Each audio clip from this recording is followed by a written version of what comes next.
కష్టంలో కూడా వాళ్ళు ఒక ఆనందాన్ని పొందడం అనేది మనకు తెలుసు.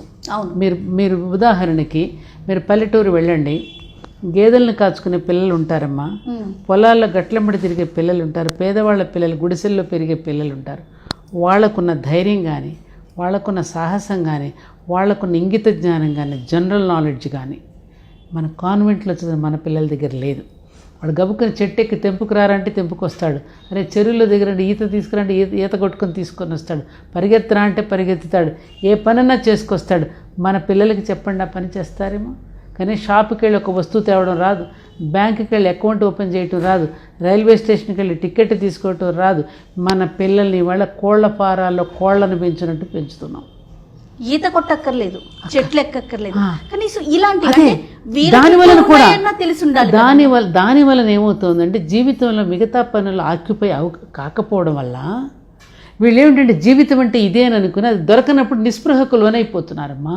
నిస్పృహలోపై ఆత్మహత్య వైపుకి వెళ్ళిపోతున్నారు. జీవితం అంటే ఇంకొకటి ఉన్నది, అందమైన జీవితం మరొకటి ఉన్నదనేది వాళ్ళకి ఎక్కడ పరిచయం చేస్తున్నాం మనం?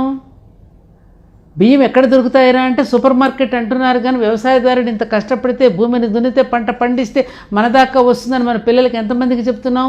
పాలు ఎక్కడ దొరుకుతున్నాయంటే మదర్ డైరీ అంటాడు, హెరిటేజ్ అంటాడు తప్ప వాడికి పాల ప్యాకెట్లో చూడటమే తప్ప పాలు ఎక్కడి నుంచి వస్తున్నాయో, ఎంతమంది కష్టపడితే వస్తున్నాయో వాడికి ఎప్పుడైనా చెప్పే ప్రయత్నం చేస్తున్నామా? మన జీవితాలకి పేద జీవితాలకి స్లమ్ ఏరియాస్లో పిల్లలకి తేడాలు మనం ఎప్పుడైనా గమనించేటట్టు పెంచుతున్నామా వాళ్ళని? ఇవేం చేయటం లేదు కదా. అందుకని పిల్లలు తొందరగా నిస్పృహకి లోనైపోతున్నారు. అబ్రహాం లింకను తన పిల్లవాడిని స్కూల్కి పంపిస్తూ ఒక లేఖ రాశాడు టీచర్కి, అమెరికన్ ప్రెసిడెంట్.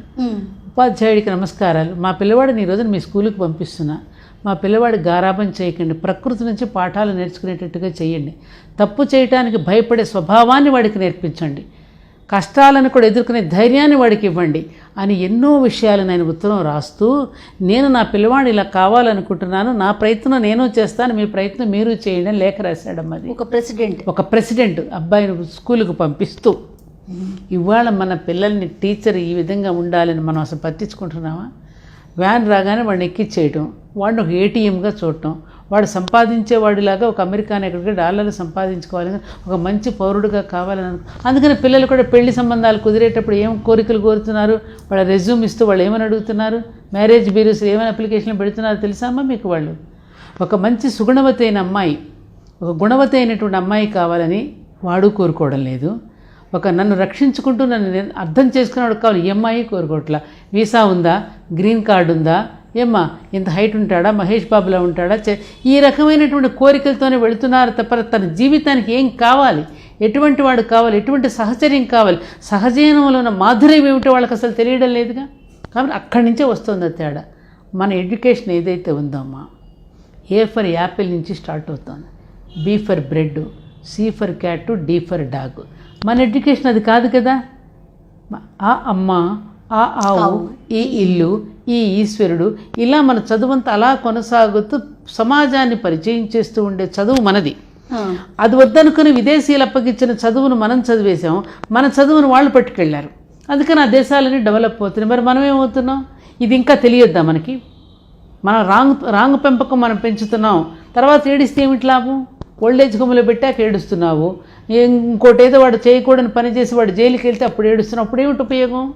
కాబట్టి అది ముందు నుంచే మనం శ్రద్ధ తీసుకోవాలి కదా. వాడి జీవలక్షణం ఏమిటో దానికి పదును పెట్టుకోవాలి కదా. వాడి జీవలక్షణం ఏంటో తెలుసుకోకుండా సమాజంలో డిమాండ్ వైపుకు పరిగెత్తిస్తున్నావు కదా. ఆ డిమాండ్ వైపుకు పరిగెత్తున్న వాడికి దేని మీద కమాండ్ ఉన్నది? వాడు ఏం కావాలని కోరుకుంటున్నాడు? ఎప్పుడన్నా తల్లిదండ్రి ఇద్దరు కూర్చొని మాట్లాడుతున్నారా వాడితో? వాళ్ళ సాఫ్ట్వేర్కి డిమాండ్ ఉందిరా, నువ్వు కంప్యూటర్ సైన్స్ తీసుకుంటే పెద్ద ఉద్యోగం వస్తుందని పంపిస్తున్నావు, వాడు నలిగిపోతున్నాడు. వాడికి అది ఇష్టం లేదు. వాడు ఒక సింగర్ కావాలనుకుంటున్నాడు, లేకపోతే ఒక సోల్జర్ కావాలనుకుంటున్నాడు. వాడి మనసును పట్టించుకోకుండా నువ్వు కావాలనుకున్నట్టుగా నీ కొడుకు తయారు కావాలని అనుకోవడం తప్పు. ఎవరికి వాళ్ళే యూనిక్, ఎవరి స్వభావం వాళ్ళదే, ఎవరి వెంట్రుక వాళ్ళదే, ఎవరి స్వభావం వాళ్ళదే, ఎవరి గోరు వాళ్ళదే, ఎవరి వేలిముద్ర వాళ్ళదే, ఎవరి శరీరం వాళ్ళదే యూనిక్ క్రియేట్ చేశాడు భగవంతుడు. ఎవరికి ఎవరు ప్రత్యామ్నాయం కాదు. సో తల్లిదండ్రుల్లోనే మార్పు రావాలంటే అసలు రావాల్సిన తల్లిదండ్రులమ్మ, బిడ్డలది కాదమ్మా తప్పు. తల్లిదండ్రులమే తప్పు చేస్తున్నాం.